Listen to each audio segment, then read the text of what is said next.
You recognize that, Dephanie? Hi, this is Elizabeth, and I wanted to talk to you so bad, and a letter just wasn't going to cut it. And so I decided that I would just talk to you about my life for a while, because I miss you very much. So I've never actually done this before, but I'll try it and we'll see how it goes. It's really pretty sunset tonight. I probably think we've had probably the most gorgeous weather here the last few days, I guess. Maybe even the last week I've ever seen here in such a long time. It was so pretty. Just, I've been getting up early to go lap swimming at like 6:30. And I know, crazy, huh?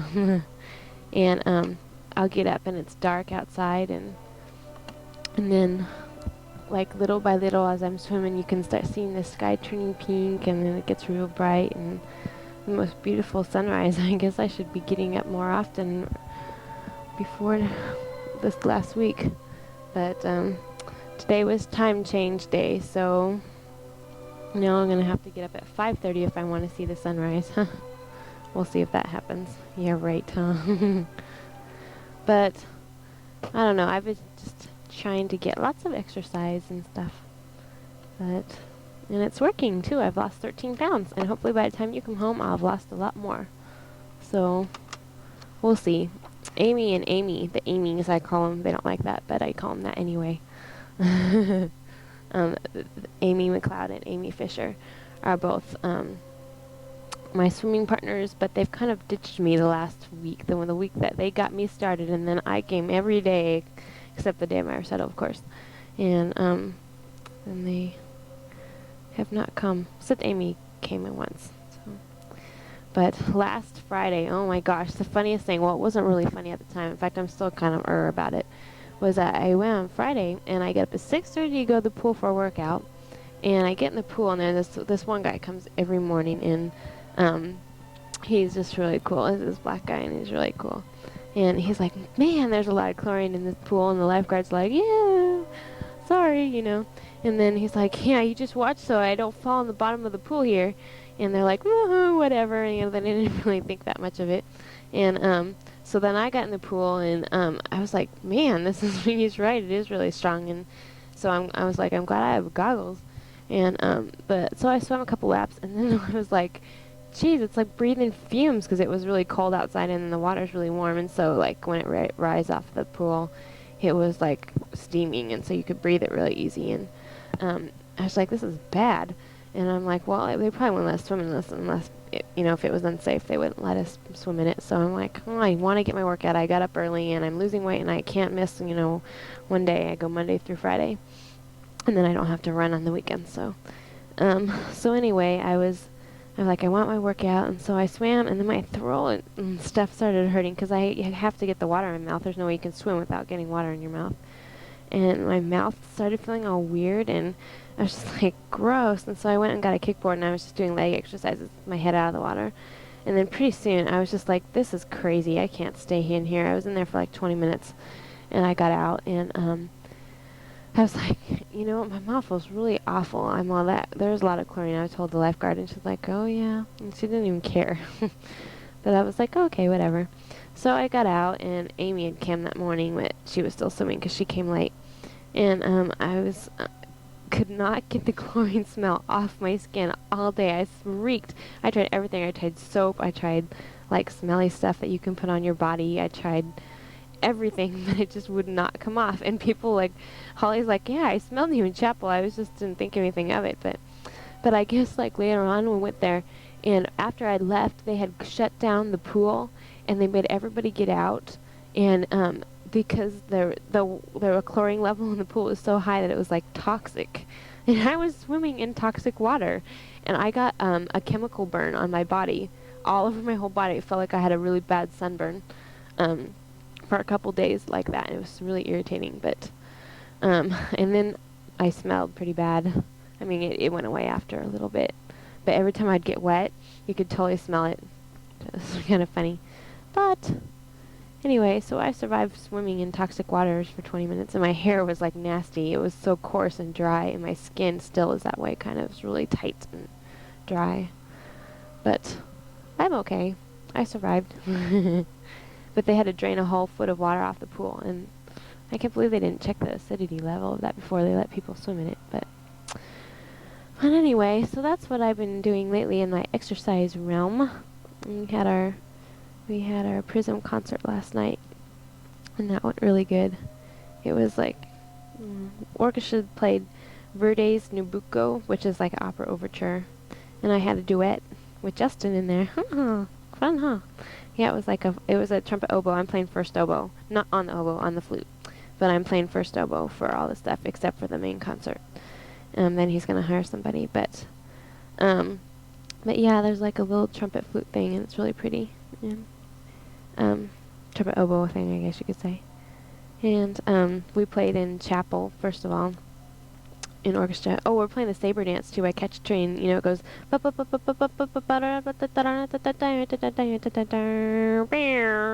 really fun, but yeah, me and Owen kind of had it out the other night in orchestra. Not real bad, but like I spoke up and I probably should have just stayed quiet. Again, you know how I am. I'm like cannot stand injustice, and he was just ringing on the flutes again for something that the violins were doing, and I was just mad. And so I was like, told him, and then he's like, can you not follow my hand? Like he was like so mad last Thursday night when we were doing this. When we were practicing, I think he's just getting stressed out because he had a performance coming up. But oh well, he'll just have to deal with it, because we're not gonna like do a miracle overnight. So anyway, so we played at Festival Instruments Chapel, and that went really good. We played Sacred Suite. We did that on tour last week in Symphonic Winds. We did that and sang Onward Christian Soldiers, and everybody loved it. Blah blah blah. You know, just the usual thing. And then we got our blue dresses on Friday, and we had a pretty intense rehearsal on Friday with Bob, but it went okay. And then we performed Overture Disco for Scandal in this thing by the guy that wrote Carnival of Animals. It's called Pas de Roble or something like that, and it's really fast, and so it's a really fun piece for the audience, but they totally loved it. And then we played, before that we played Dan's On by Leonard Bernstein, and that's a really cool piece too. It's from a New York musical or something about these ship guys that have 24-hour leave, and they try to go find women or something like that. But so this is like one of the sailors' dances, and it's really cool. It has this piccolo and a trumpet solo, and then me and Brian have this little duet thing at the end, because I'm second flute, and he's flute, and there's one on a part. And it's really cool. And so anyway, Prism went pretty good. We wore our new outfits, and everybody loved them, except they're kind of noisy, and that annoyed Bob, but he'll just have to deal with it, and we'll just have to keep really still. But so it went pretty good. We were like second on the program, and then orchestra was last again. And and that group that replaced Triumph was there, and they were so out of place. They're kind of like an alternative band. They're supposed to be relevant, but they changed their name to Full Time Job, and it's more like the Joe Barkley Band. But they sang a song that he wrote, and it was like okay, but it just didn't fit the program. You know what I mean? Like it didn't fit. I don't know. My opinion, they could have did without that and put brass ensemble, or brass quintet or woodwind quintet or something like that in there. Yeah, by the way, we have a woodwind quintet now. I'm not in it, but that's kind of a sore subject. We can talk about that some other time, because I don't want this to be a wrap on people tape. So, well, let's see. What else is going on in my life? I feel like I have so much to tell you, and I wanted to call you so bad, but I'm so out of money right now, and I'm trying to save, and I miss you a lot. I've been just thinking about it. In fact, I thought about you last night when we had this after party thing for Prism, and we watched these things called Amazing Stories. It was really cool. They're by Steven Spielberg. We'll have to watch them when you get back, because they're really funny. But Brandon walked in, and he had like his little derby hat on, and then he had a scarf on. He just looked like Brandon, you know.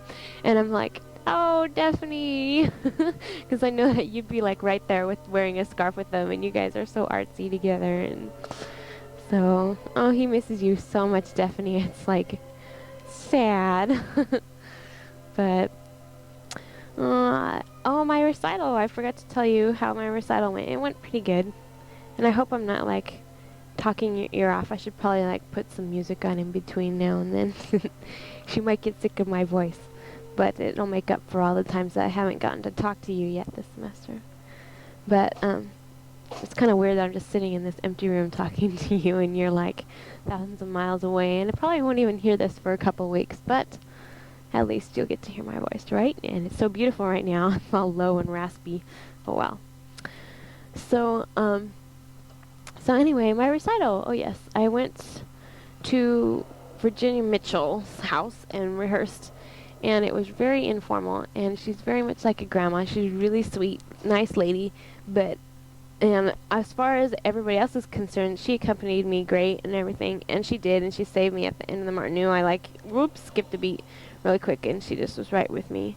But she is just not like you at all. She's totally, she doesn't, like, everybody told me that playing with a professional accompanist would, like, bump me up. It would make me feel like I'm Ron Paul. That's what Brian said. And I was just like, really? Wow, cool. She's totally worth. She charged me $80.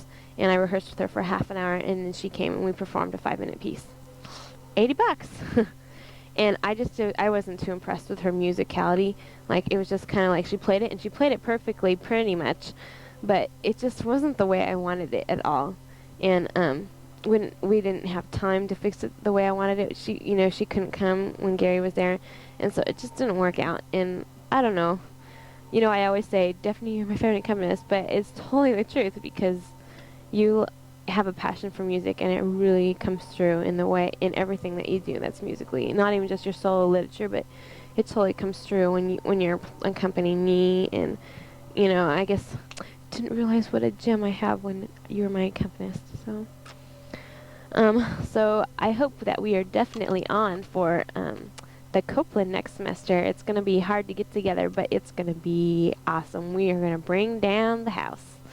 I'm so excited. But the Martineau went really good. In fact, Mr. Weeby even sent my dad an email about me, and he even wrote me a letter and just said he really felt that my performance was not just up there to play, but it was totally musical offering, and that he was really impressed by the fact that I was in control of the music, and I interpreted it, and I spoke to his heart musically, and that I didn't let the music control me, and that he really saw my interpretation of the piece through it, and I really recreated it for him. And Mr. Owen really, he said that to me too, in front of the whole orchestra. He's like, of all the things, Mr. Owen has been yelling at me and humiliating me in front of the whole orchestra, and now he just says, it was really great the way, and he said it all mad because he was mad at the time when he brought it up. He's all, it's really great the way that you can recreate Martineau. He's all, that was awesome. Like, he used some word that he never uses, awesome.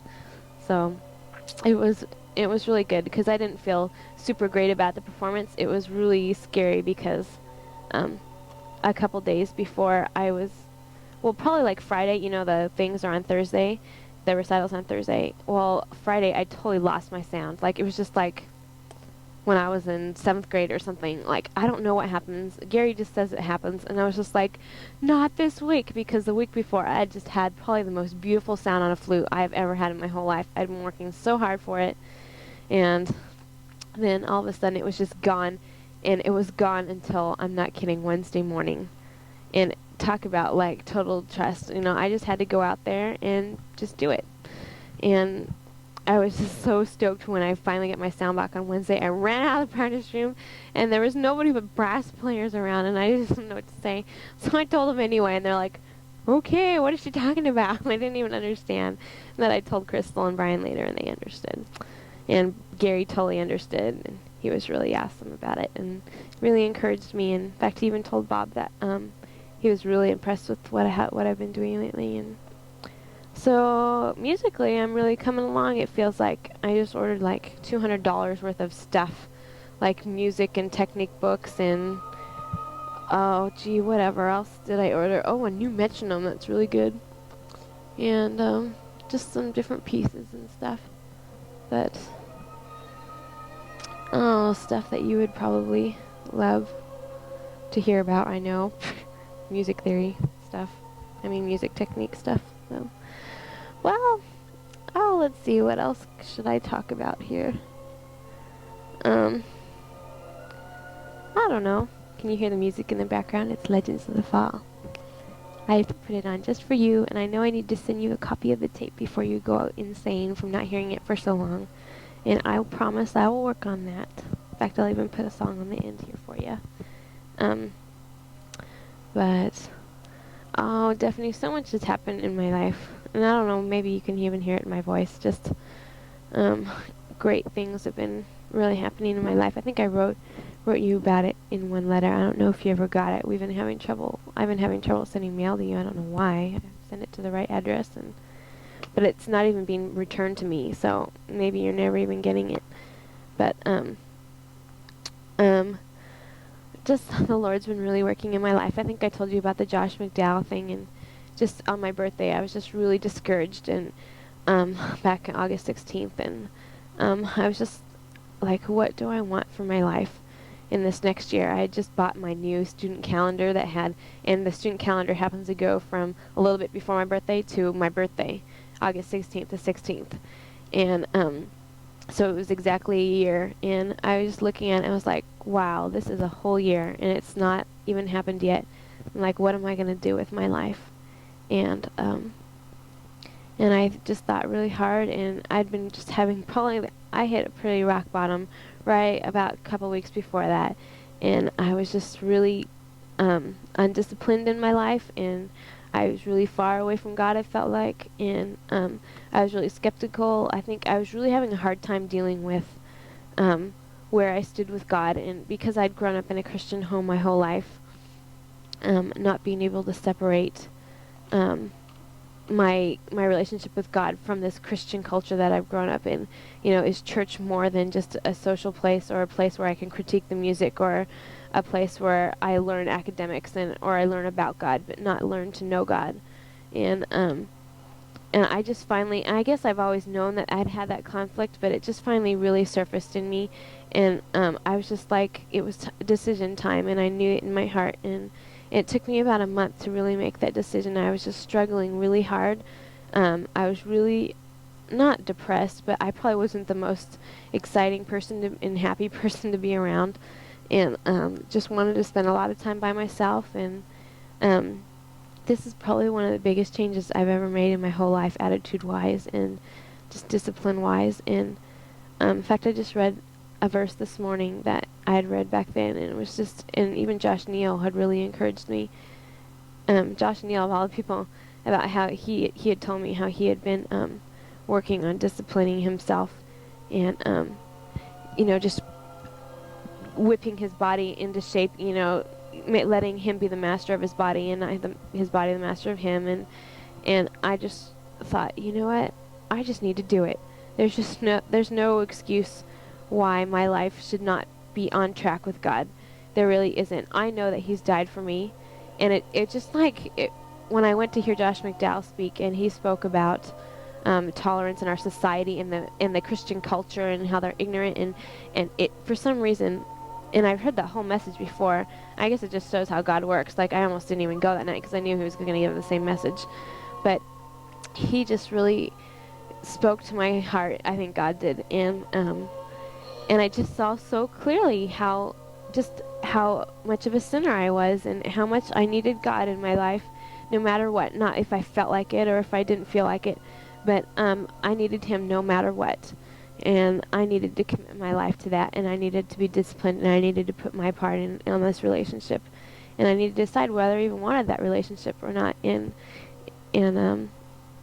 I just was thinking a lot, and I can just tell you so much that for a whole week after that one decision that I made, and I just saw how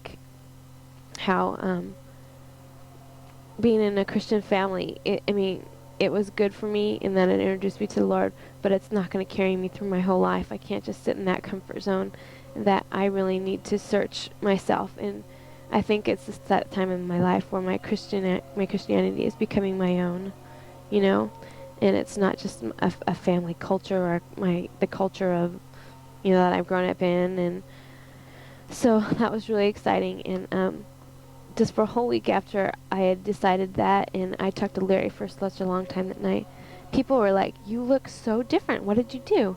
And it was really weird because I hadn't changed anything, hadn't had a haircut recently or anything.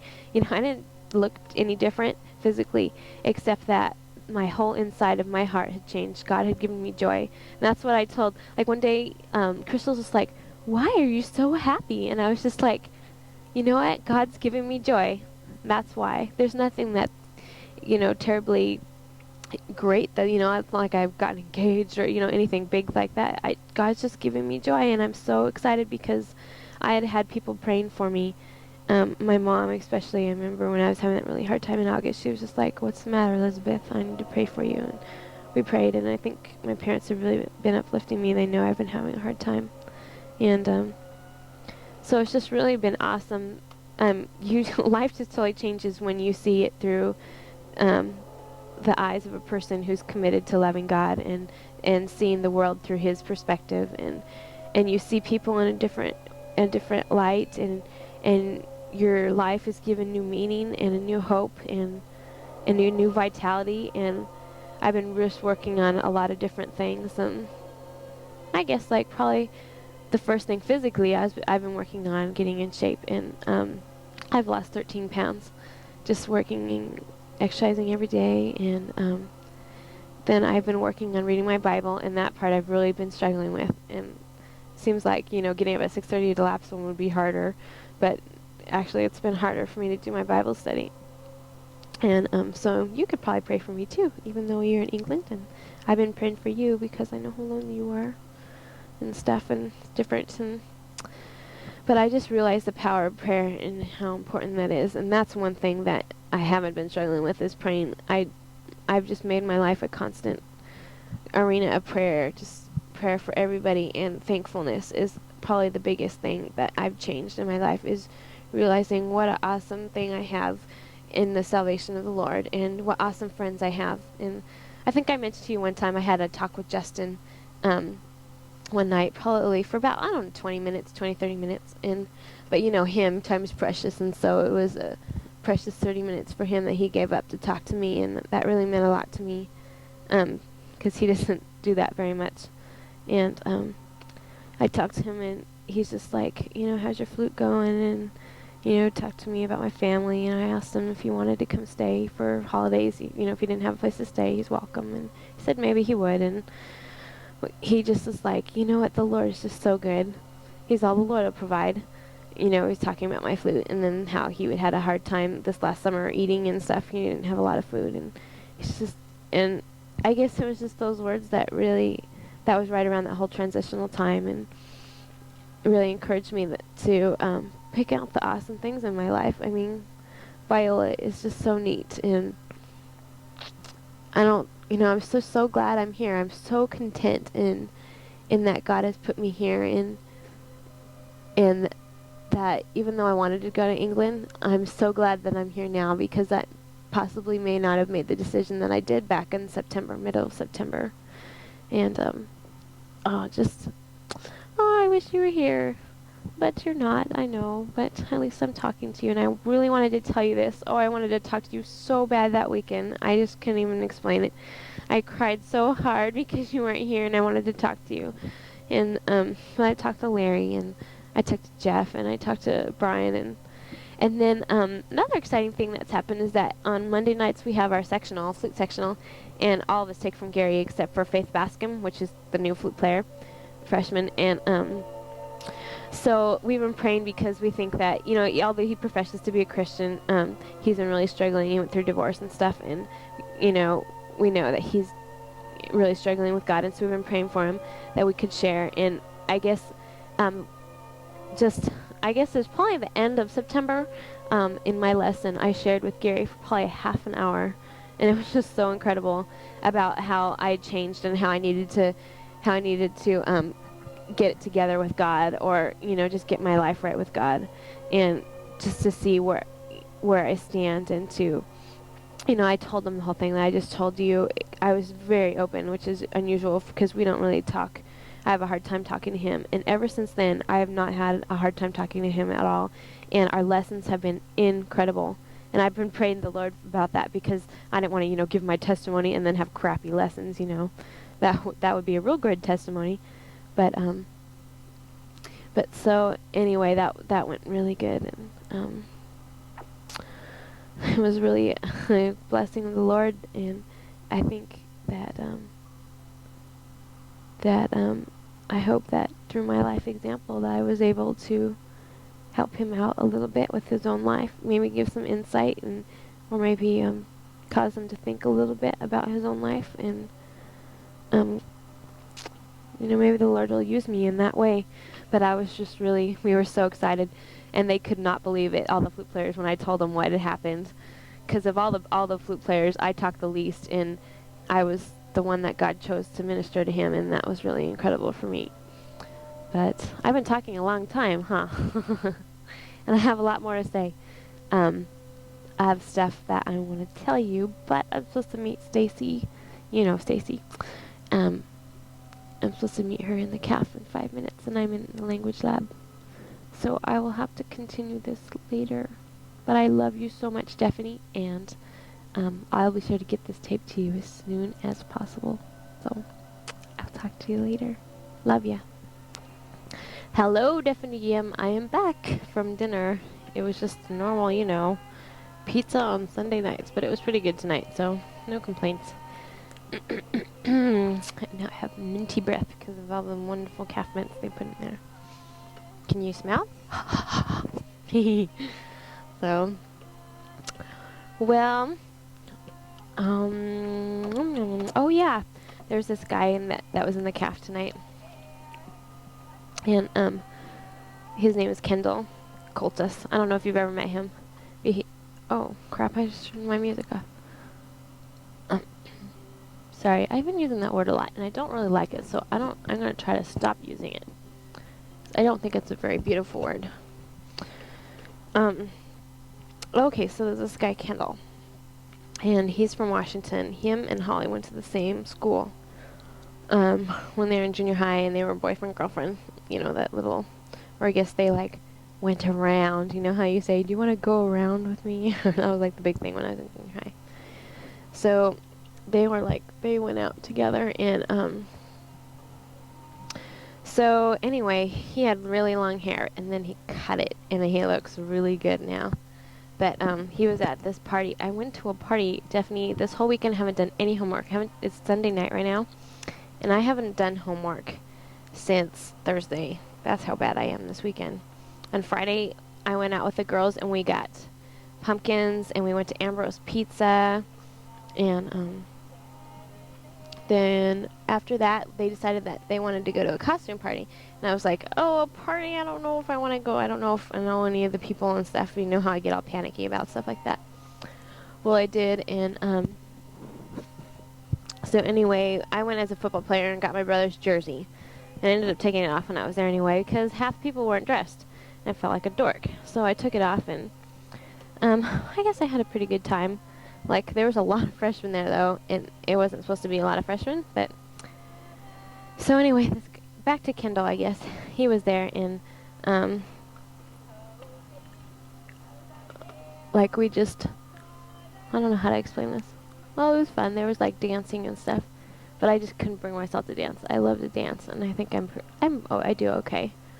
I went dancing in Czechoslovakia when I was there, but, I couldn't do it in front of people that I knew, my brother's friend from high school, and he totally knows me as a goody two-shoes girl, daddy's little girl, and so I just couldn't do it in front of him. I was, so paranoid, and, but anyway, so Kendall was going crazy, and then he came and sat down by me, and he's like, hi, I'm Kendall, and I'm all, hi, I'm Elizabeth, and, he's like, have I met you before? And I'm like, yeah, because I'd met him one time at lunch or something. Holly introduced us, and, he's all, oh yeah, now I remember, and he's all, yeah, I have a couple classes with you too.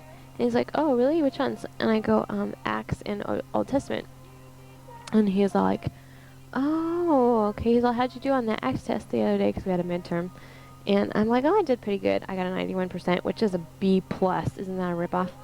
And he's like, oh, good. And then I just blanked, and I didn't have anything to say, and I felt like such a dork. And then Holly, called him over, so he left. But I don't know. I was kind of doubting my social skills this weekend because I don't know, I just was. But I'm okay. I talked to my brother about it and stuff. But I'm just not a hard rocker party animal, you know me?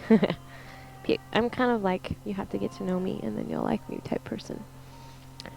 But, so anyhow, I had a good time at that. I think I probably shocked some people, or they saw a different side of me there, kind of. And I wasn't shocking or anything, but they were surprised to see me there. A lot of my dad's soccer players and stuff. So then that was Friday night, and Saturday, oh, we had our concert. And anyway, oh yeah, that's what I was gonna say. Like, Kendall's a really good friend of Justin's, and so that's how I knew him before too. So, and then I saw Justin on Saturday morning, and I was walking home, but I had to stop at the music building, and he was walking to lunch, and he's like, "Hey," he's all, "What's up?" And I'm like, "Oh, I'm going home. My cousins, because they showed up out of nowhere this weekend, showed up, and I have to kind of go over and talk with them and stuff." And he's like, "Man, you look really tired." I'm like, "Yeah, I was up kind of late last night, and I went to a party." And he's like, "Oh, really?" I go, "Yeah." "Oh, yeah, your friend Kendall was there. He was a wild, because he was just going crazy in the dance floor." And it was a good party, Dephanie, don't worry. There was nothing immoral about the whole thing. So, and he's all, "Oh, one of those parties, huh?" And I go, "No, it was totally clean." So, um, what was I gonna say? Oh yeah, so we just talked to Justin for a little bit, and then he left. But he's trying out for this competition on Tuesday, I think. Pasadena something. It's just like a monetary award type thing. And so is Brian. I didn't even find out about it till today, so, well, I should read the bulletin boards a little more carefully. But that's all I need to do, is have one more thing to worry about and have to pay for another accompanist. Dang, it's so expensive. It's a good thing I don't have to do it twice a semester. But, what was I gonna say? Oh yeah, I wanted to talk. Oh yeah, Bab is this week, and a lot of people are not doing it this year. It's really weird. Like, I think the tradition's kind of dying or something, losing its appeal. I think it maybe the women's lib movement. Hello? Are you still there? Okay. But, so not a lot of people are doing it, and I'm not doing it. I know that I heard that you wanted me to Bab Brandon, but he can't go to the banquet anyway, so it's just kind of, so we decided not to do it. I decided not to Bab him. I know he feels bad. He should just get it. I told Larry, he should just get a big D and put it on him. So, I know that he just want me to be you the whole time anyway, so. Well, oh yeah. And Justin, he got babbed like in the first 2 seconds, you know? But he doesn't want to be babbed, so he told no. He said no a couple times already. And then it was really funny in the cafe, you know, like Jessie Korch and Mara and all those girls and stuff.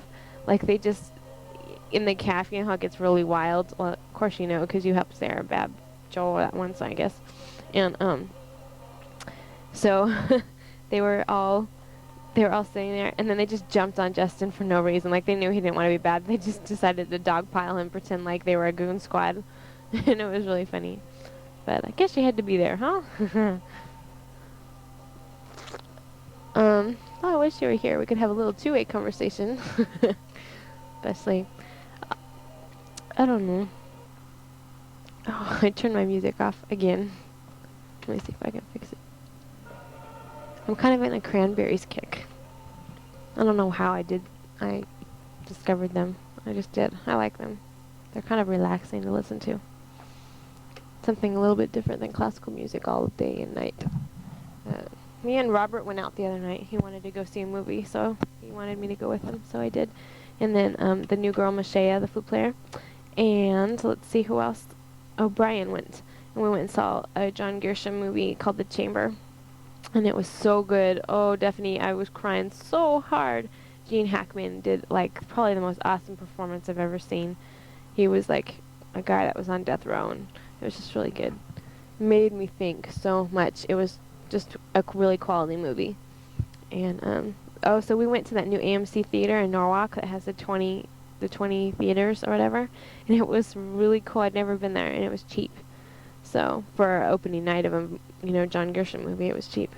And so we got there, and oh, and afterwards, this was probably like a week ago Friday, and afterwards, like we got back, and then Brian Michelle left, and Robert wanted to do something so bad. He's like, "What are you gonna do, Liz?" And I'm like, "Well, I don't know." And he had the car, and he's the guy, and so he should be thinking of something if he wanted to do something. And he's like, "Well, what are you gonna do, Robert?" And he's like, "I don't know. I want to do something." And like he was just kind of whining, and I was just like, "You are such a weenie. If you want to do something with me, say." And he wouldn't. And so I finally was just like, "Well," and then he asked me like 3 times, "Well, what are you going to do now?" And I'm like, "Well, I guess things, I told him it obvious, like, if you want to ask me, I'll totally go. But I'm like, I guess I'll just go back to my room. Because I'm like, I didn't really want to go out and do something, but if he wanted to, I would have totally gone with him, and he just didn't say anything. It was just weird.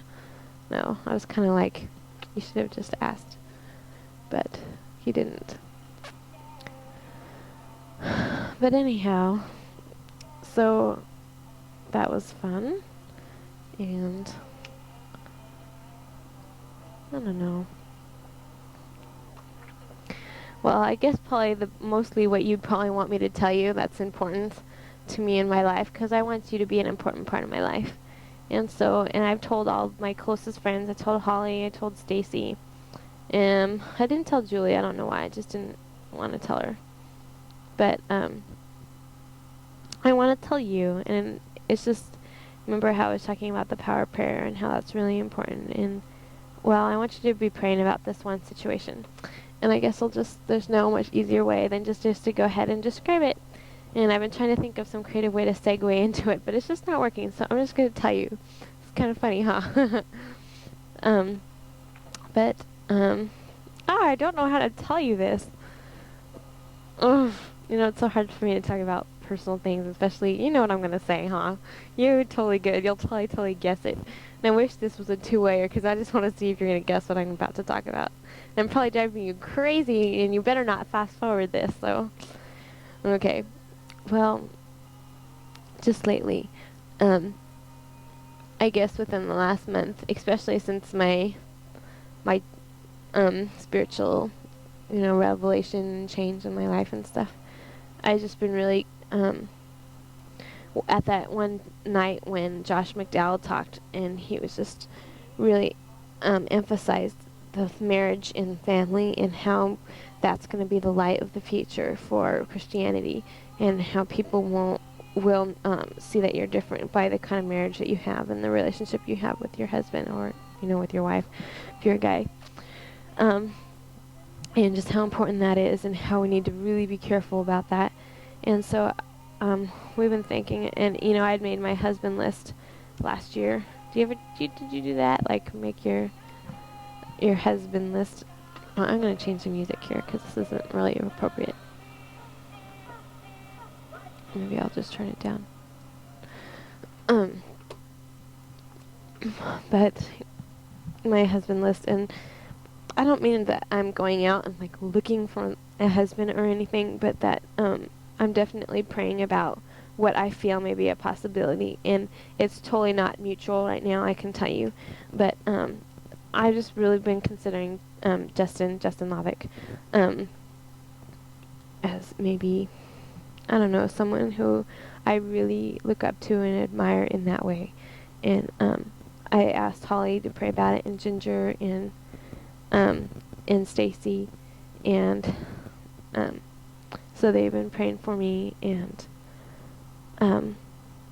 just in that area of my life, and how, I don't know, there's just so many, like, I just totally laid it out on Holly one night when we were walking on the track, and just talked to her about all the things that I really see in him, because she just didn't understand. She sees him as like a burping, farting, living like boy that's like every girl like has a crush on, and I can't believe I just said that word, the F word.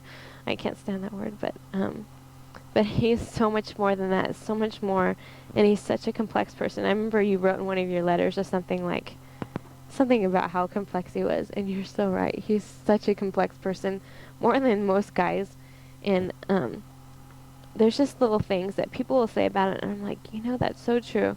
Like, he is just such a neat person, and just some of the things are that he's such an individual. He doesn't care what other people think about him, and I just really admire that.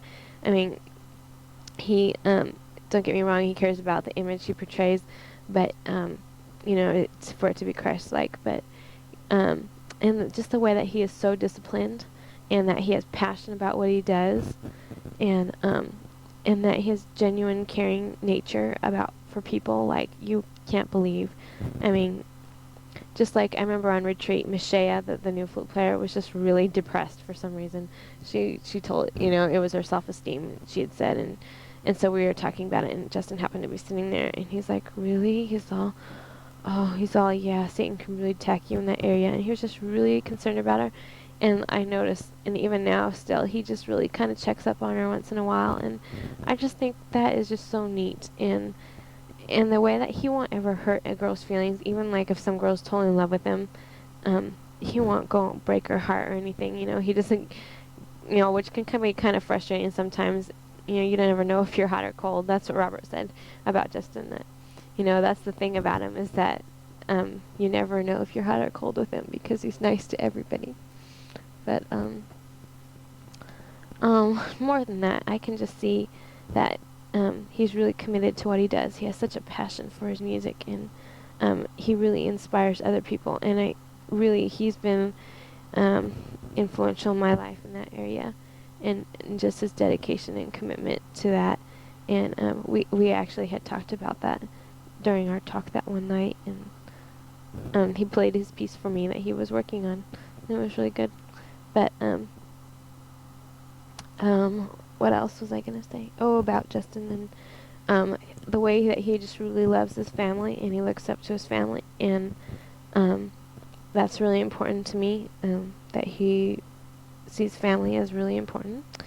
And the other thing is just that he's such a godly guy, that and that's really hard to come by. I think he's so genuine, and he hates fakeness, and and so do I, and so I just think that's really cool. And so I've been just really, been praying to God about it, and just saying, God, that I can just totally see us together. And the reason why is, like, I don't see us romantically. Like, I can see us just, like, having a good time, like, cooking dinner, or, like, I don't know, like, watching TV, or taking a walk, or, like, or I can see myself sitting in the audience at a concert that he's playing at, or, you know what I mean? Like, I can just see us fitting together, and I don't know if anybody else can, but in my mind, it works so well, and that we both just love Washington, even though I've never been there, but Holly's told me so much about it, and she shows me pictures and stuff, and just there's so many things, like, it's just weird how many things that are alike with us, and maybe that's a bad thing, I don't know, but just, like, stupid things, I guess, probably things that I would notice that he wouldn't, but there's just so many qualities about him that I so truly admire, and that, the tape's running out here, so I just want you to pray, or I guess I've been praying about it a lot lately, just saying, God, if you want this to happen, I know that you are in charge of all things, and which is a really comforting thing, that if you know that me and him are right for each other, that that he would just show an interest in me, in getting to know me better, and because I know I'm a deeply complex person too, and that is really frustrating sometimes, because I feel like there's a very small percentage of people who really know me for who I am, and a lot of times people don't take enough time to get to know me for who I really am, and so I just prayed that God that he would show an interest in me, and in getting to know me, and spending time, and and in a way that's kind of happened, but not in the not in a dating kind of way, but he's just like, Mom, we got to go to the Phil sometime. I'm so dying. And he might just want to go hear the trumpets in a Mahler symphony or something. But, um, but I don't know. It's totally in the hands of God, and I haven't been telling people because I'm like self-conscious about it. Well, if he doesn't like me, then people think I'm like just have a crush on him, and it's not just a crush. It's something that I've really been thinking about. I only really have liked probably 3 people in my whole life, and he's the 4th, so I guess you could say 4. And period. It's just not a flinting thing. Like I've been putting a lot of thought into it. So maybe you can just pray about that whole situation. It's really important to me, and that I have people praying for me and about that. And I've been praying that he would show interest in me, and I put a time frame on it. I put by spring break. So maybe you could just pray about that. And I've been trying not to change who I am around him, and being really careful about not trying to be who.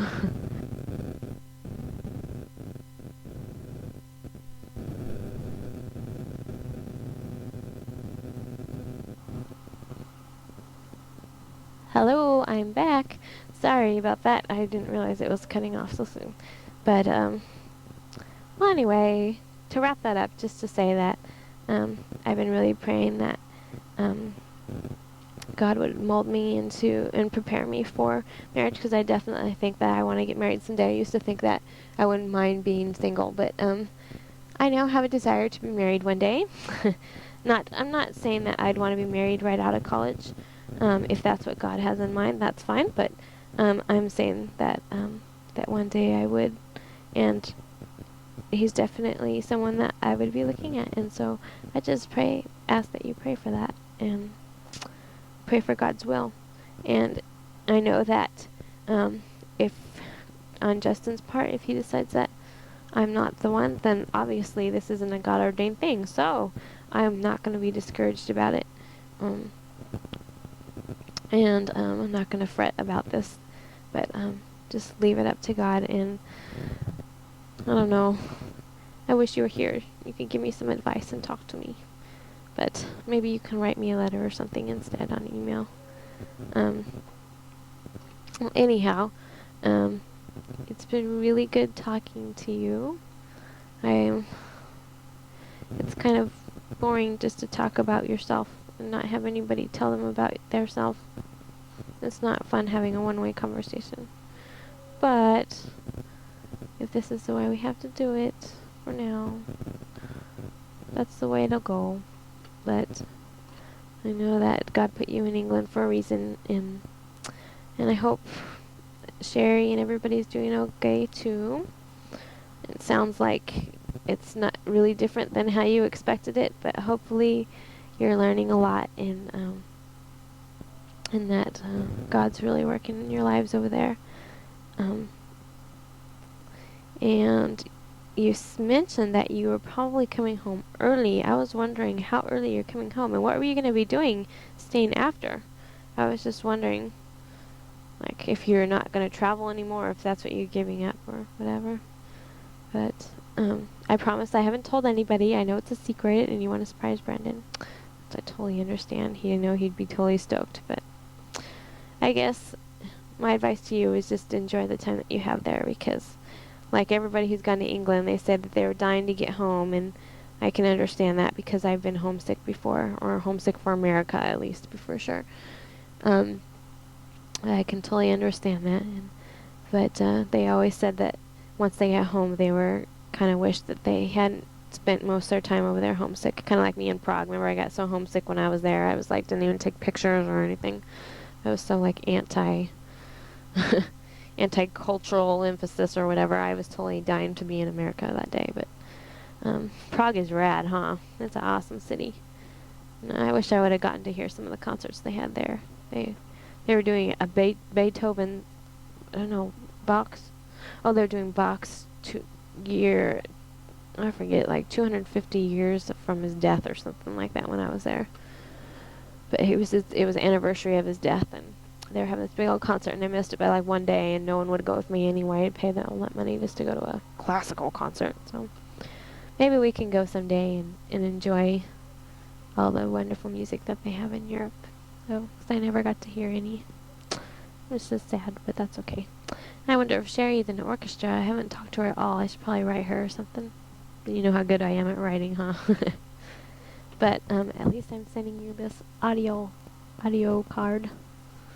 But well, I hope you are enjoying your time there, and I will try to keep up writing as much as I can. And I hope that the weather is awesome there, because it's really awesome here, and I hope it stays that way. And I will see you for sure in December, I guess, then.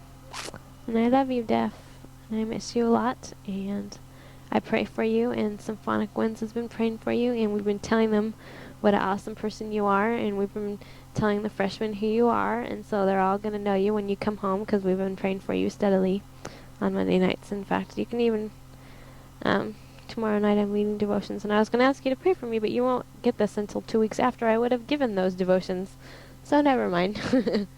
But I hope you have a really good week, and I will talk to you later. Bye.